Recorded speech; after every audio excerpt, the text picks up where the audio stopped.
Assalamualaikum warahmatullahi wabarakatuh.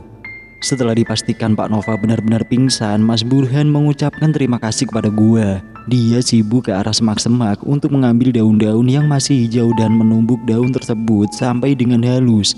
Kemudian daun tersebut dioleskan ke seluruh bagian punggung dan dada Pak Nova. Baru setelahnya dia membersihkan darahnya yang ada di muka beliau. Kewalahan aku tadi. Gila nih Pak Nova. Dia bikin salah apa ya di sini? Gak mungkin cuma gara-gara ngomong sompral doang. Ini yang teriak-teriak minta tolong di bawah kan? Tanya gua kepada Mas Burhan. Iya, tapi aneh nih. Kalau Mbak Tati dan Stuart, saya seperti melihat film karena arwah-arwah mereka berseliweran mengulang kejadian. Tapi yang ini saya tidak menemukan satupun petunjuk. Apa coba meditasi aja mas? Ucap gua ke Mas Burhan. Yang ini beda. Tampaknya arwah mereka ingin cerita. Mereka keluar dari mulut Pak Nova sendiri. Karena itu salah satu bentuk penyesalan dan pengakuan seperti yang mereka maksud tadi. Ucap Mas Burhan kepada gua. Yakin mas, Pak Nova mau cerita? Ya mau gak mau, kalau enggak dia gak akan bisa keluar dari sini dengan selamat. Bagaimana dengan Mas Gali mas? Dia masih pingsan juga tuh. Gak dikasih ramuan daun ini juga? Tanya gua ke Mas Burhan. Tidak usah, biar saja dia seperti itu. Jam berapa sekarang? Gua baru ingat dari tadi gua gak lihat jam. Baru jam 4.15. Ah masa iya sih? Gua gak percaya. Gua info ke Mas Burhan hari ini. Sampai gua minta tolong dia cek jam tangan dia juga. Dan sama juga ternyata jam 4.15. Tahu gak dia ngomong apa? Baiklah, kalau memang itu maunya, kalau sampai Pak Nova tidak mau buka cerita, kita semua akan selamanya ada di sini. Kita sudah terjebak di dunia mereka. Ya udah mas, kalau gitu kita bangunin sekarang supaya cepat masalah ini selesainya. Tunggu beberapa saat lagi sampai baluran daun di tubuh Pak Nova itu mengering. Baru setelah itu kita bangunkan dia, ucap Mas Burhan kepada gua. Beberapa saat kemudian Mas Gali siuman. Dia menanyakan kepada kami apa yang telah terjadi. Kami berdua menjelaskan apa adanya. Setelah itu dia mencoba untuk menyantaikan suasana. Dia mengeluarkan beberapa barang bawaannya di dalam tas ransel. Kompor lipat, air mineral botol, gelas kertas, dan serenceng kopi hitam. Nikmatnya menikmati kopi hitam tersebut membuat pikiran tenang setelah apa yang menimpa kami semua selama ini. Aduh sakit. Kita semua kaget. Kami kira Pak Nova mulai kesurupan lagi. Aduh, kenapa badanku semua sakit ya? Ini kenapa badanku penuh dengan daun? Ada yang bisa bantu jelaskan kepada saya apa yang telah terjadi? Teriak Pak Nova sambil merintih kepada kami. Mas Burhan pun menjawab. Tenangkan diri dulu pak, silahkan minum kopi hangat ini. Setelah itu kami akan mendengarkan penjelasan dari Pak Nova. Maksud kamu apa Burhan? Yang ada juga saya yang minta penjelasan, bukan saya yang menjelaskan. Mau tidak mau, Anda harus menjelaskan semua Pak Nova. Siapa Anggi itu? Anda mau berada di sini terus? Siapa itu? Saya tidak kenal. Hilanglah kesabaran Mas Burhan. Akhirnya dia menceritakan semua yang terjadi tadi. Dia memaksa Pak Nova untuk menceritakan semuanya. Katanya dengan mencerita hal yang sebenarnya, itu berarti pengakuan dan penyesalan dari Pak Nova. Tertegunlah Pak Nova mendengarkan kejadian yang kita alami tadi dan betapa kagetnya dia. Ternyata kita semua terjebak di ruang dunia lain. Dan pada akhirnya dia pun bercerita dengan tatapan mata yang kosong. Jadi begini, dulu sekali di saat saya masih memiliki ego dan ambisi yang begitu tingginya, saya melakukan sesuatu kesalahan yang besar. Angki adalah sahabat saya, sahabat terbaik saya. Derai air mata Pak Nova tak terbendung lagi setelah mengucapkan nama sahabatnya tersebut. Dan bebarengan ada suara lolongan anjing yang sangat panjang serta saling bersautan di lereng gunung ini. Semua itu berawal pada saat zaman kuliah pada tahun 1977 di sebuah kampus negeri terkenal di daerah Jawa Tengah. Angki, saya, Tama, Sulung, dan Irma, kami adalah 5 sekawan pada masa itu. Kami dari fakultas yang berbeda, namun karena hobi yang sama akhirnya menyatukan kita. Kami berlima mendirikan sebuah perkumpulan pecinta alam di luar perkumpulan pecinta alam yang ada di kampus. Perkumpulan ini hanya menerima anggota dari kalangan tertentu saja. Maksudnya tertentu, sebenarnya kami tidak menerima anggota yang tidak memiliki prestasi di bidang atau jurusan mereka. Tidak melihat dari dia kampus mana asalnya, daerah mana, fakultas mana. Kami menyebutnya dengan Mapala 77. Pendakian perdana kami adalah Gunung Semeru, kemudian disusul ke gunung-gunung lainnya di daerah Jawa dan Bali. Pernah suatu saat kami berencana melakukan pendakian ke Mount Everest karena kebetulan orang tua Irma adalah salah satu perwira tinggi angkatan bersenjata. Tapi rencana tersebut gagal karena Angki terkena demam berdarah. Waktu itu saya sangat mencintai Irma, tapi entah kenapa ia lebih mencintai Angki, seorang anak jalanan yang kebetulan saja memiliki otak encer. Tapi saya salut dengan orang tuanya, bapak dan ibunya hanyalah peladang di Jawa Barat. Dalam kurun waktu 2 tahun ternyata organisasi kami berkembang pesat, mengalahkan perkumpulan pecinta alam yang ada di beberapa kampus lain. Jumlah kami kurang lebih telah mencapai 700-an anggota. Sampai pada akhirnya terjadilah pemilihan ketua umum untuk wilayah Jawa Tengah. Posisi ini sangat bergengsi dan strategis karena Mapala 77 saat itu di bawah naungan Kodam setempat untuk koordinasi SAR serta adanya dukungan pendanaan dari pejabat-pejabat daerah. Hal ini disebabkan banyak anggota kami adalah anak-anak dari pejabat daerah maupun petinggi militer. Adapun kandidat Katum waktu itu adalah saya, Angki, Krisna, dan Saangga. Dari 4 tinggal 2, yaitu saya dan Angki. Persaingan kami pun cukup sengit. Ada desakan dari Pangdam daerah tersebut agar memenangkan Angki, karena Pangdam tersebut mengetahui kisah cinta Angki dan Irma. Setali 3 uang, dia ingin mendekatkan diri dengan orang tua Irma yang sama-sama perwira tinggi di ibu kota. Singkat cerita, Angki lah yang menjadi ketua umum. Pesta meriah diadakan besar-besaran oleh seluruh anggota Mapala 77. Sakit hati saya. Sayalah yang menciptakan organisasi itu, tapi kenapa orang lain yang menjadi ketua? Suatu hari Angki dan Irma menyambangi saya. Mereka akan mengadakan pendakian di gunung ini tak lama lagi. Saya tahu akan cerita dan sejarah gunung ini, tapi saya tidak pernah menganggap hal tersebut adalah benar adanya, namun hanya isapan jempol rakyat sekitar. Kemudian saya kerjasama dengan pengurus salah satu ormas di daerah ini yang sebenarnya ormas tersebut sudah khawatir Mapala 77 akan semakin besar dan menjadi ancaman ormas tersebut. Saya selaku kabid kegiatan menyusun agenda dan peserta secermat mungkin.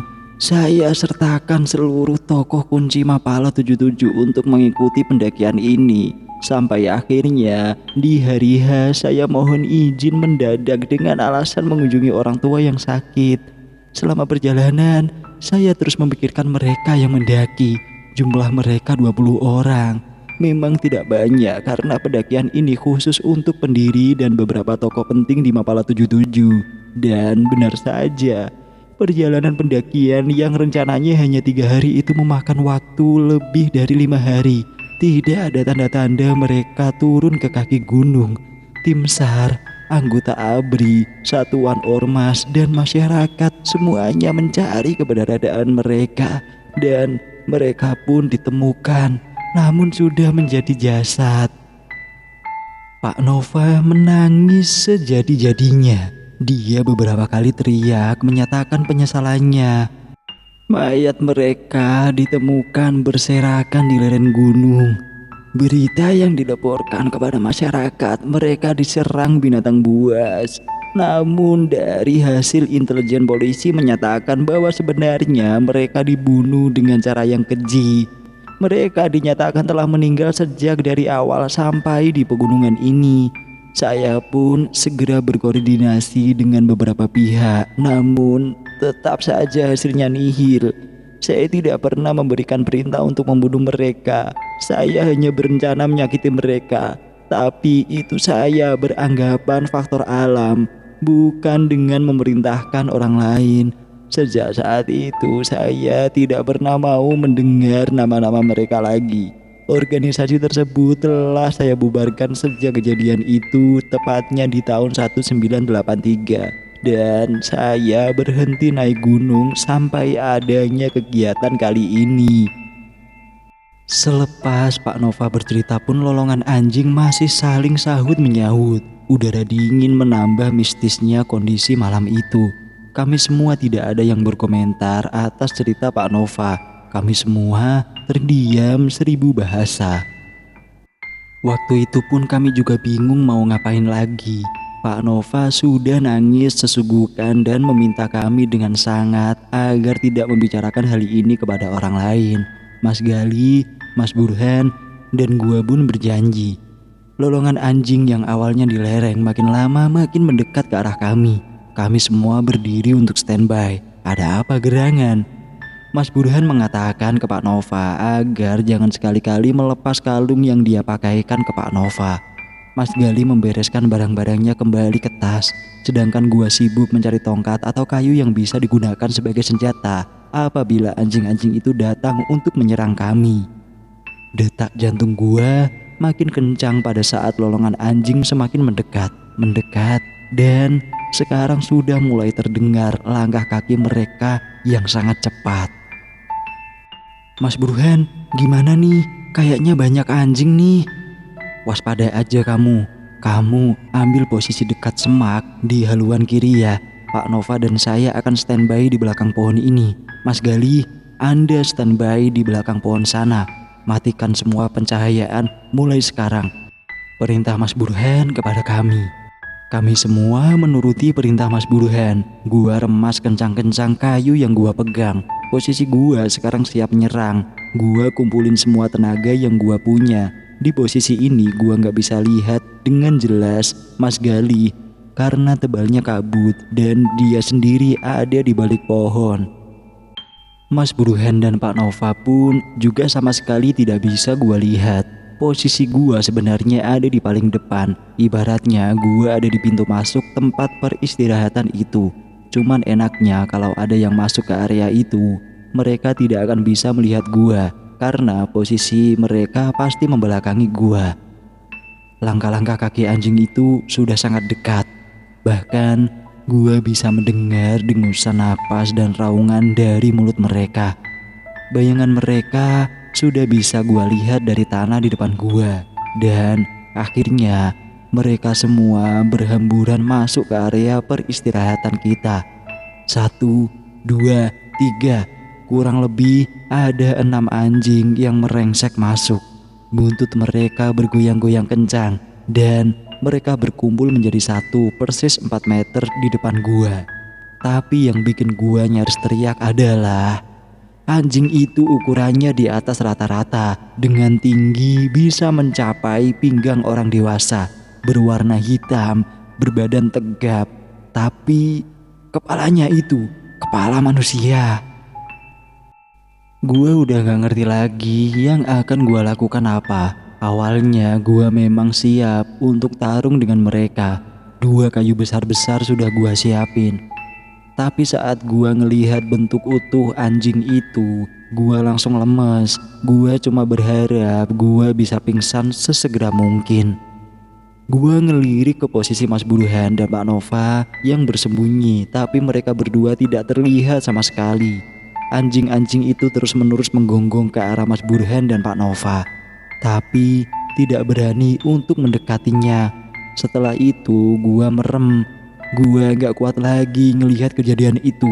Gua berdoa di dalam hati agar anjing-anjing itu tidak menemukan posisi gua yang di belakang. Tapi tiba-tiba gua merasakan hembusan hangat di leher gua. Apa itu? Hembusan itu memburu-buru di belakang gua dan akhirnya gua gak kuat untuk menahan rasa ingin tahu gua. Gua pun menengok ke belakang. Ternyata salah satu dari mereka ada di belakang gua. Gua cuma inget mukanya hitam legam, rambutnya seperti sapu ijuk tersasak-sasak, kusut dan gak karuan. Cuman itu aja yang gua inget dan selanjutnya gua pingsan. Semuanya gelap dan ini yang gua harapin sebenarnya. Akhirnya gua pingsan juga. Lalu singkat cerita gua terbangun karena suara lolongan-lolongan yang saling sahut menyahut. Gua coba ngelihat kanan kiri gua, alangkah terkejutnya gua. Gua bingung ada di mana ini. Kok beda dari lokasi yang sebelumnya? Ternyata gua berada di tanah lapang yang agak luas. Sekeliling gua itu kayak bukit-bukit, sama sekali nggak ada pohon. Mirip kayak wallpapernya Windows XP yang namanya Bliss.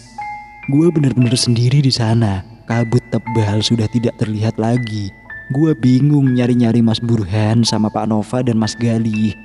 Mereka tidak ada di sekitar gua. Refleks, gua nyari lokasi yang agak tertutup, yaitu di bawah semak belukar di sebelah kiri gua. Barang-barang gua semuanya gak ada, cuma ada diri gua doang. Gua coba ngelihat jam tangan, asem. Jam masih menunjukkan pukul 4:15. Ini berarti gua belum keluar dari dunia mereka. Gak lama kemudian gua mendengar seperti suara kentongan. Tapi bukan kentongan yang kecil dan pendek. Kalau itu suaranya nyaring. Tapi yang ini kayak baskom gede digebuk. Mirip banget kayak tukang ember keliling. Suaranya dari arah atas bukit. Gua makin ngeringkuk denger suara itu. Apalagi ini? Aduh, mana yang lain gak ada. Setelah terdengar suara kentongan itu, perlahan suara kentongan itu pun hilang seperti sebuah tanda. Ada yang memanggil mereka. Tiba-tiba saja ada yang narik bahu kanan gua dari dalam semak. Kenceng banget nariknya. Jantung gua udah mau copot. Gua gelagapan. Muka gua tersangkut-sangkut di dalam semak. Gua semakin menjauh ditarik ke dalam semak itu. Kaki gua sakit banget, kesangkut akar dan duri-duri tumbuhan yang ada di sana. Dan gak lama tarikan itu berhenti. Sejenak ada suara berbisik ke gua. "Kamu jangan berisik, ini kami." Astaga, ternyata yang narik gua adalah Mas Gali. Seneng banget gua. Di sana juga ada Mas Burhan dan Pak Nova. Lega rasanya. Mas Burhan dan Pak Nova memeluk gua erat, kayak orang yang sudah lama gak ketemu. Gua bingung ada apa ini. Gua penasaran apa yang terjadi pada diri gua dan teman-teman semua. Kenapa kita ada di sini? Apa hubungannya anjing-anjing berkepala manusia itu tadi? Gua bingung apa yang terjadi dengan kami. Akhirnya gua dijelaskan oleh Mas Burhan. Tidak lama setelah gua pingsan, ternyata salah satu anjing yang menemukan tempat gua, dia menarik-narik gua ke tengah lokasi peristirahatan tadi. Nah, teman-temannya semuanya akhirnya tahu dan ngebawa gua pergi. Mas Burhan ngelihat pada saat gua dibawa oleh mereka dan akhirnya Mas Burhan, Pak Nova dan Mas Gali mengejar gua. Anjing-anjing ini membawa gua ke arah pos 3. Tapi ada yang aneh. Menurut Mas Burhan, awalnya gua dibawa dengan cara menyeret. Tapi pada saat mereka mengejar gua, katanya gua digotong oleh orang yang badannya gede-gede. Jadi anjing itu anjing jadi-jadian. Istilahnya kalau yang umum itu kan babi ngepet. Nah ini anjing jadi-jadian. Singkat cerita sampailah pada lokasi gua sekarang, yaitu hamparan luas yang penuh bukit ini. Anjing tersebut sudah berubah semua menjadi manusia. Yang 5 lari menuju ke atas bukit setelah sebelumnya menjatuhkan gua di tanah. Yang satu lagi ngajak Mas Burhan duel. Intinya Mas Burhan kalah dan langsung ngumpet ke semak-semak ini. Mas Burhan kira gua lanjut dibawa ke atas bukit, tapi ternyata tidak. Mereka meninggalkan gua begitu aja di hamparan sabana ini. Dan kemudian gua tersadar dan Mas Gali segera menarik gua ke dalam semak-semak. Ternyata posisi kami sekarang ini malah sudah mau menuju pos 4, yang artinya ini kalau kata Mas Gali nggak sampai 2 kilo lagi kita nyampe di puncak. Mas Burhan kemudian menanyakan ke kita semua, apa kita mau melanjutkan ke atas? Karena feeling dia bahwa semua ini jawabannya ada di atas bukit sana. Semua teka-teki ini akan segera berakhir kalau kita naik ke puncak sana. Kita semua pun sepakat untuk memberanikan diri ke puncak. Mas Gali, sebaiknya kita lewat jalan mana yang tidak mudah dilihat dan bisa paling cepat naik ke puncak?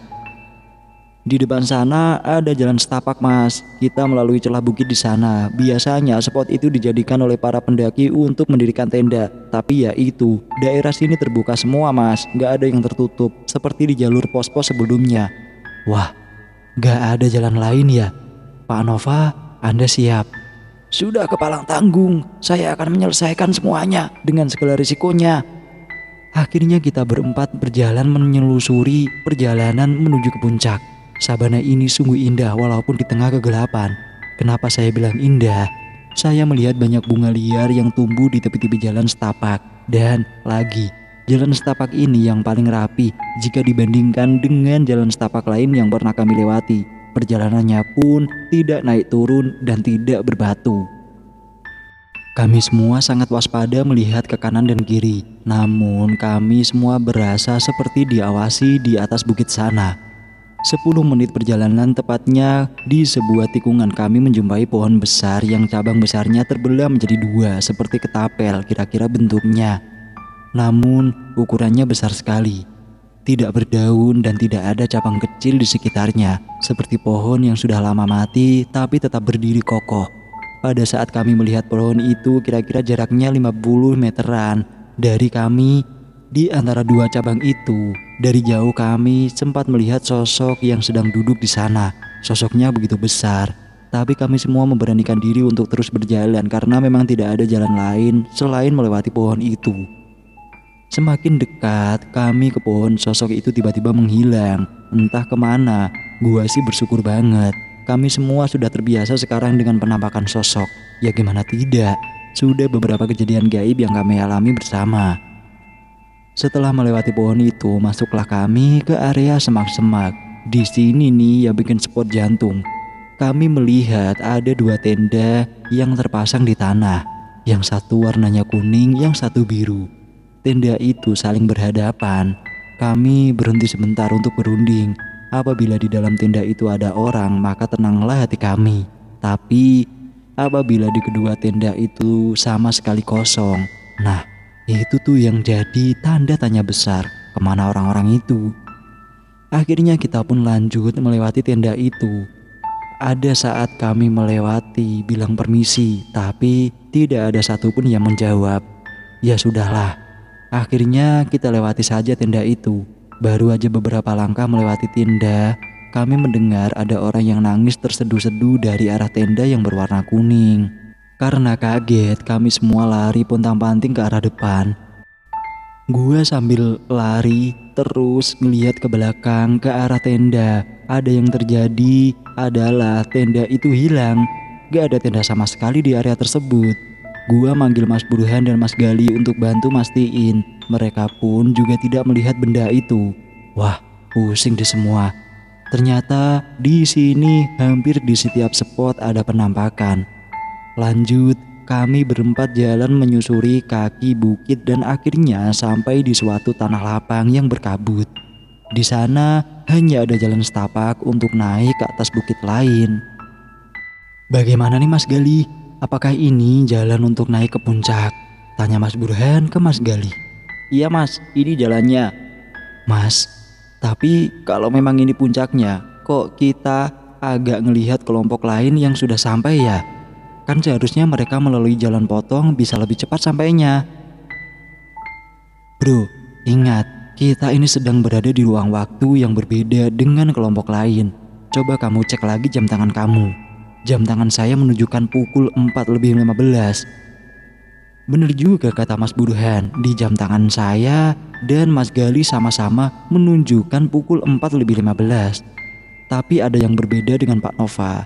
Jam tangan dia menunjukkan pukul 3:40. Loh, kenapa bisa beda-beda begini? Hanya Pak Nova saja yang berbeda. Pak Nova mulai gelisah. Apakah perbedaan waktu di jam tangan dia menyiratkan arti lain?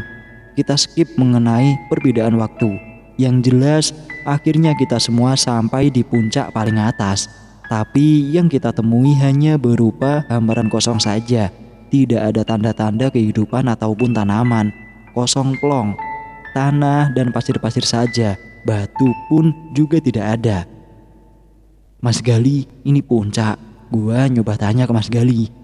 Iya mas, bener, ini puncaknya. Kalau malam memang tidak terlihat apa-apa. Kalau pagi sih keren banget. Aneh, perasaan tadi kita semua pasti mendengar bunyi kentongan dari atas sini. Kok ini kosong melompong ya? Lalu bagaimana cara kita mengakhiri hal-hal ini semua? Ucap Mas Burhan dengan tiba-tiba. Di tengah-tengah kebingungan kami, dari arah pojok depan yang menuju ke bagian bawah, samar-samar kami melihat sosok ibu-ibu datang berjalan perlahan ke arah kami. Kami semua berdiri dengan waspada. Karena kabut yang cukup tebal, kami tidak bisa melihat jelas sosok ibu-ibu tersebut. Dia berdiri di hadapan kami dengan jarak kurang lebih 5 meteran. Dia diam saja, tidak mengeluarkan kata apa-apa. Permisi ibu, kami berempat sedang melakukan pendakian. Kami belum selesai Mas Burhan berbicara, ibu-ibu itu memotong. Saya tahu kenapa kalian ada di sini. Salah satu dari kalian mempunyai urusan yang belum selesai dengan kami. Semuanya pun tertegun, antara takut, segan, tapi lega. Kemudian ibu-ibu itu melanjutkan. Kamu Nova, takdirlah yang menuntun kamu kemari. Maafkan saya, saya tidak bermaksud mencelakai mereka, jawab Pak Nova sambil menangis dan menyesal. Mereka punya nasib yang kurang beruntung, tapi itulah takdir mereka. Suatu saat nanti, kamu akan menjumpai takdirmu. Saat ini biarlah menjadi sebuah awal perjalanan kamu nanti. Gunung ini bukan menjadi akhir cerita dari kamu, Nova. Tiba-tiba saja dari arah belakang ibu-ibu itu muncul beberapa sosok lainnya. Langkah kaki yang sepertinya sudah gua dengar sebelumnya. Ya, mereka adalah anjing-anjing yang tadi. Mereka berjejer di kanan kiri ibu itu sambil melolong sejadi-jadinya. Tapi saat ini bentuk mereka utuh, layaknya seekor anjing, tidak lagi berkepala manusia. Mereka ini adalah anak-anak saya. Anak-anak saya yang dulu pernah menjadi bagian cerita dari pegunungan ini. Sekarang adalah waktunya kalian untuk kembali. Pergilah. Setelah ibu-ibu berkata, tiba-tiba saja kabut tebal menyeruak di seluruh lokasi. Seperti kalau nonton acara pentas musik atau tarian ke nada itu, asap-asapnya langsung disembur dari panggung. Nah, persis kayak gitu. Samar-samar sosok ibu-ibu itu berikut anjing-anjingnya mulai lenyap di telan kabut pegunungan. Angin dingin mulai berhembus kencang. Kencang sampai topi yang gua pakai sempat jatuh karena tertiup. Bunyi kentongan kembali terdengar. Namun kali ini iramanya cukup cepat. Gak lama setelah itu semuanya terang benderang. Udah kayak subuh lah. Sinar matahari udah mulai terlihat menembus awan dari sebelah timur bukit yang tadi. Buru-buru gua coba lihat jam tangan gua. Dan benar saja, waktu sudah menunjukkan pukul 5 kurang 15 menit. Kalau di atas gunung jam segini aja udah cerah. Gile, berarti perjalanan dan pengalaman yang banyak banget itu cuma memakan waktu 1 jam. Padahal berasa lama banget. Gua coba lihat sekeliling gua, ternyata memang pemandangannya keren banget dari atas puncak ini. Kelihatan jejeran gunung di depan gua. Kalau kata Mas Gali, salah satunya adalah Gunung Merbabu. Keren banget. kayak di lukisan-lukisan Jepang yang temanya pegunungan dan awan gitu. Tapi kok gak ada tanda-tanda dari kelompok lain ya yang sudah sampai di atas sini. Tapi baru aja gua mikir kayak gitu, tak lama dari arah bawah mulai kelihatan rentetan sekelompok lain. Pertama kelompok 3, disusul kelompok 4, kelompok 2, dan yang terakhir adalah kelompok 1. Kelompok 1 adalah kelompok awal gua. Mereka semua kaget. Kok kita bisa sudah sampai duluan, padahal kan kita berempat jalan paling belakangan. Dan mereka padahal sudah lewat shortcut. Kami berempat cuman bisa nyengir aja sambil ngelus-ngelus dada. Mudah-mudahan yang lain gak ada yang engeh dan nanya ke kita macem-macem. Setelah semua kelompok berkumpul, kami adakan acara kecil-kecilan sampai pukul 6 pagi dan dilanjutkan istirahat sampai pukul 11 siang. Karena mereka butuh tidur dan istirahat. Sebelum pergi tidur, gua sempet ngelirik ke arah kumpulan ranger. Di sana, gua ngelihat Mas Galih kayak di forum gitulah. Gak tahu yang mereka omongin apaan, yang jelas gua tahu. Mereka semua tahu sama atas kejadian yang semalam menimpa gua dan kami. Gak lama gua pun terlelap saking ngantuknya. Gua gak denger lagi Mas Burhan ngomong apaan. Dia dan gua tidur di satu tenda. Sedangkan Pak Nova pada saat acara kumpul-kumpul, dia sudah minta turun lagi diantar oleh beberapa ranger. Kayaknya dia udah trauma banget di sini dan minta buru-buru pulang. Pengawalan direksi juga sudah disiapkan menjemput Pak Nova. Mereka sudah standby di pos 2 dan 3. Ranger-ranger sih dari temen-temen gak tahu gosip apa bukan.